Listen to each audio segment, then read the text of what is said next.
Hey y'all, Steve, Hobo with Wood, coming at you now with another earring design in LightBurn.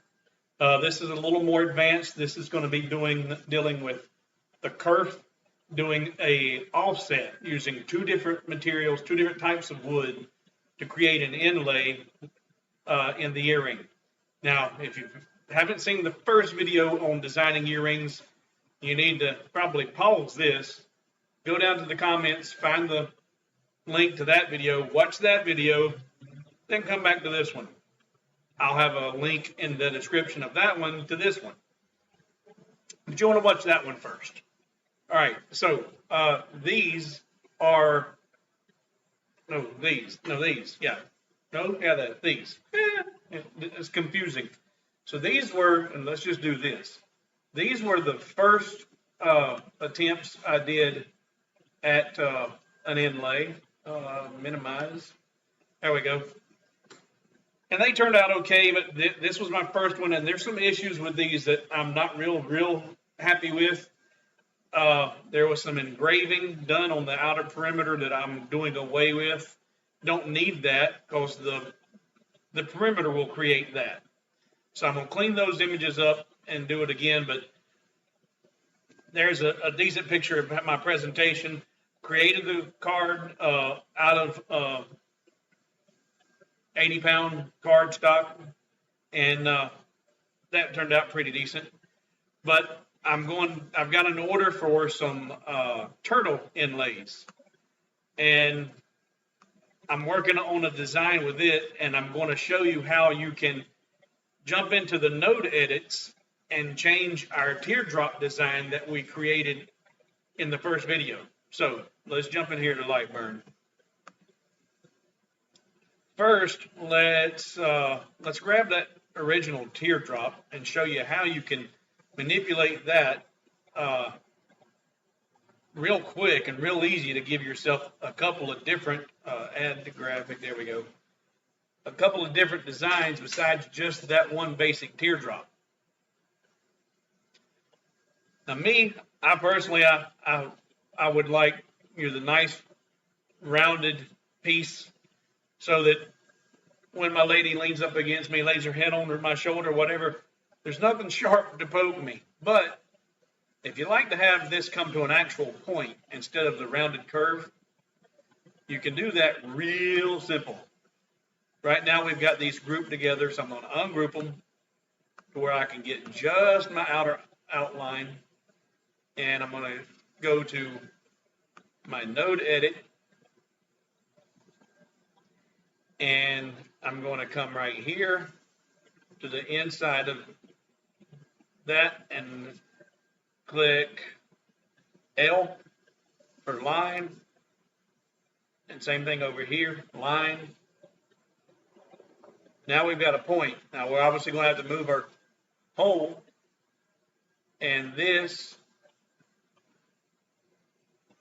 I hit S for smooth. Come to that node, hit S for smooth. And that's too bulbous. So I'm going to grab here and bring her down to that line. Bring her down. There we go. Now we're symmetrical. I'll need to lower my hole. That's too much. And there, that quick, you've just changed the design of that teardrop to a true teardrop with the point instead of the rounded curve.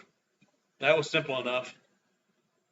And by making that more bulbous, more rounded, you've also increased your area for doing the inlay or whatever type of engraving you want to do. So that was pretty quick and pretty easy. So now I'm going to get out of this. No, I don't want to save anything because I want to keep that. Now, bring in the turtle inlay that I'm working on. Add graphic. All right, so this is that same shape. I just showed you how I edited the initial design we did. And This was a turtle that I just grabbed an SVG off of line. I think it was Love SVG.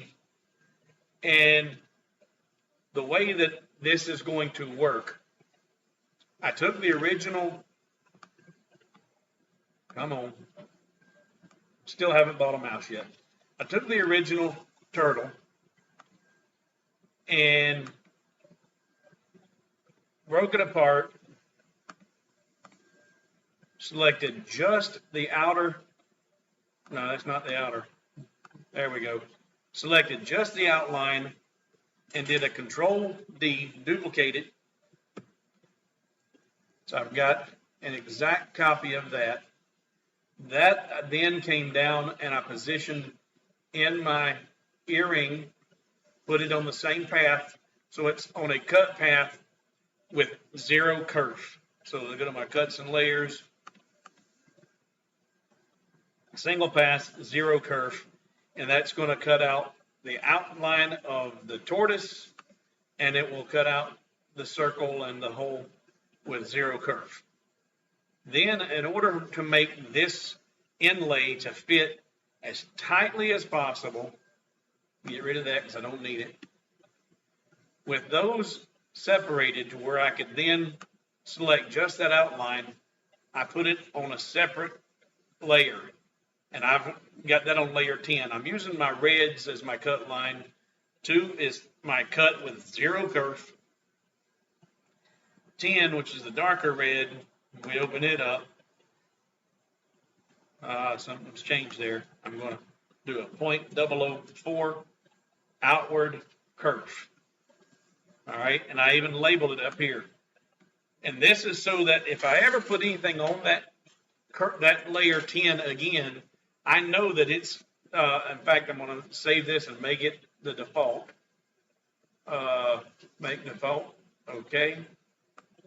So now anytime I use that layer 10, it'll have that name in the description. It's a positive kerf of a 0.004, which with the test that I've done, I've determined that is the perfect amount of kerf for the xTool D1, which they say has a 0.08 pinpoint or cut line.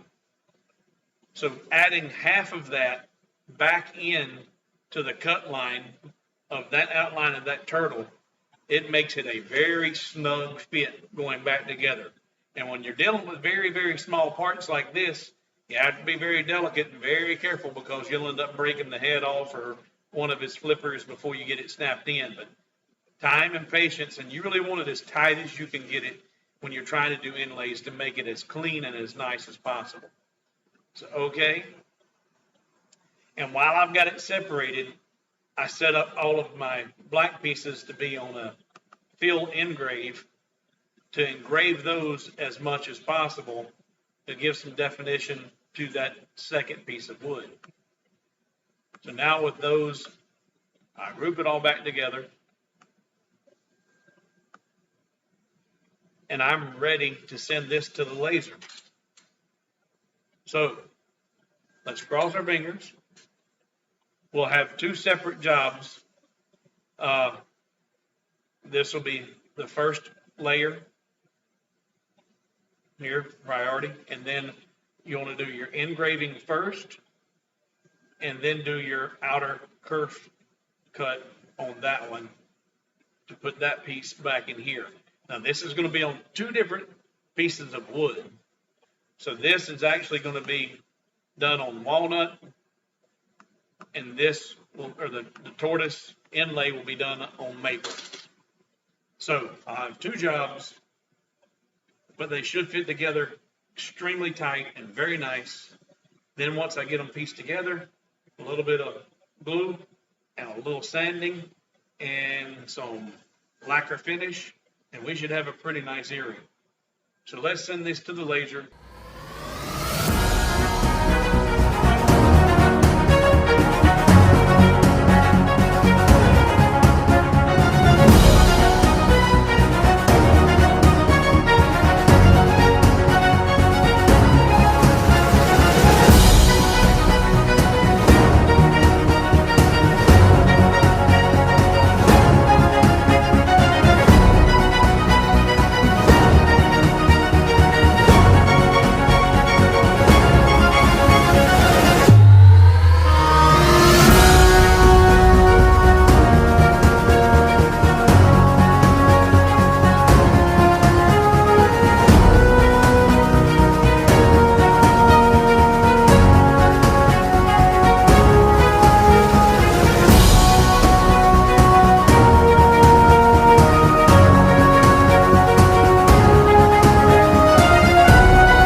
Okay, so when I go to assemble my inlays, I put a tile in because I know it's a nice even flat surface, and having a flat surface to work with is extremely important. I'm sure this glass would be flat as well, but I'm going to be working with some CA glue, and I do not want to get any glue on my glass top, so hence my tile. So I've got 4 cutouts that are going to get the inlays, and in doing these cutouts, that produced 4 tortoise shells, or 4 tortoise, and I decided to do 2 of them that were engraved and put a hole in their head so we can make earrings out of those. Did 2 that weren't engraved, and then I cut just my inlays out in the maple. So I've got, this is all in walnut and the 4 inlays in maple. So now I have, that was one, four cuts with some inlays, but I'm going to produce 1 pair, 2 pair, 3 pair, 4 pair with the inlays. So 1, 2, 3, 4. 4 sets of earrings off of 1 design, and this was 1 cut job, and that was 2 cut job. So 4 sets out of 2 jobs sent to the laser. So that's using your time and your pieces efficiently. So the way I glue these up, I'm going to get these out of the way because we don't need those right now. Now these have been done with a .005 kerf. So it is a very snug, tight fit, which is what you want. You got to get it in there just right, and I always test fit my pieces. Yeah, that's, I mean, once you put that in there, that ain't coming out. You need some glue, but I test fit all my parts, and then I'll glue them up. That's a good fit.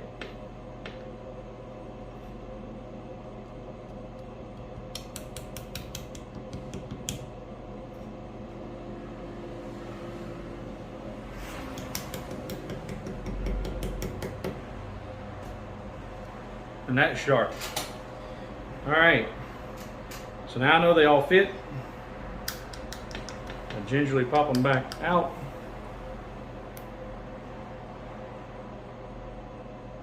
You want to take your time because they are, little flippers are fragile and don't want to break them.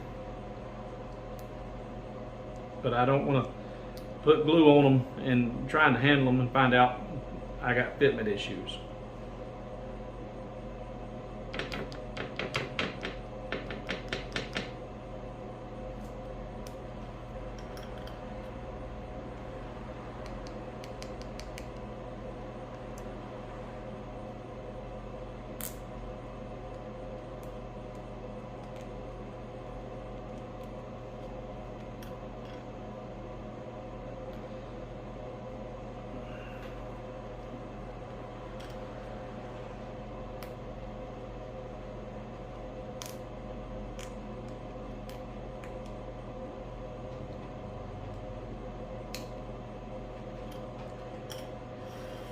Okay, so I take my glue and I apply a little glue on the inner, I mean just a drop. And it helps if you can see what you're doing, if you can see.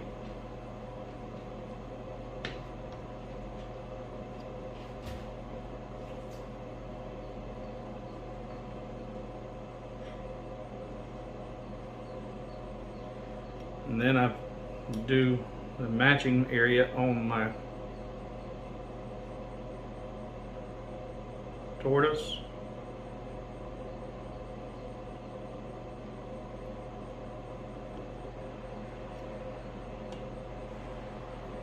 Careful not to get it on your fingers.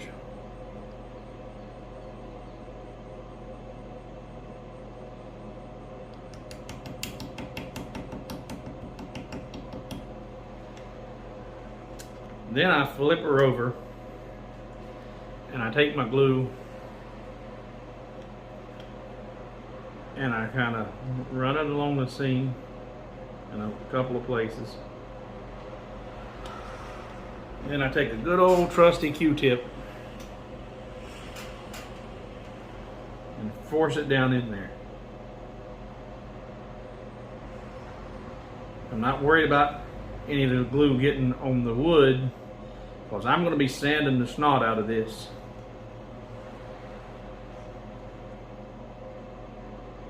But that's good to set up, and by pushing from the back to the front, you're going to have a nice flush surface, hence the reason for the flat piece. Sand that smooth as well.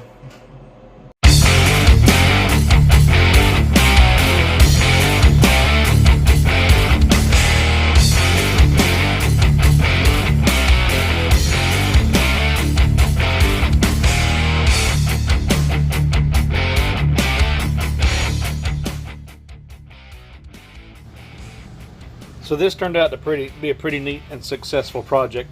I hope you've learned a few things and enjoyed the video. If you have and you haven't subscribed to the channel yet, please take this chance to do so now. I appreciate all my subscribers and all my followers. This has been a fun video, and this is Steve, Hobo with Wood. We'll see you in the next video.